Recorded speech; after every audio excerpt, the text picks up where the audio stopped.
كابتن هاني خش سكه ودغري عشان نسير الجدل في الاول، فنخلص الحته بتاعت ايه ضربات الجزاء ديت. سيراميكا كليوباترا له ضربتين جزاء ولا ملوش؟ قول لي بصراحه.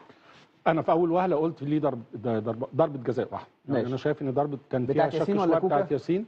لان لكن لما الحقيقه لما اتعادل بشكل او باخر انا مش شايف ان ياسين مكبر جسمه قوي، يعني ما كبرش جسمه لدرجه انه مد ايديه لبره فجسمه كبر. يعني بتاعه كوكا اعتقد انها يعني مردوده من رجل مدافع لايديه، فدي ما كانتش. لكن انا كان وجهه نظري ما اعرفش دي ما بتتعملش ليه، ان البنا كان لازم يشرح ده للناس او يخلي اللي سمعوا في الاير بيز من الفار انه لازم يتكلم.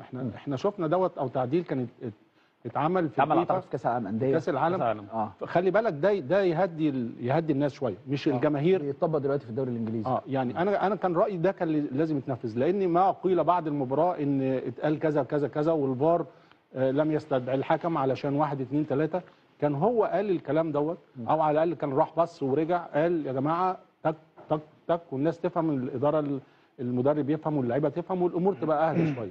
فكنت اتمنى كده، لكن انا مش شايف ان كان في ضربات جزاء يعني ما تستحق انها تتحسب. ولش لا طبعا هو المباراه انا شايف ان الكابتن بنا طبق القانون زي ما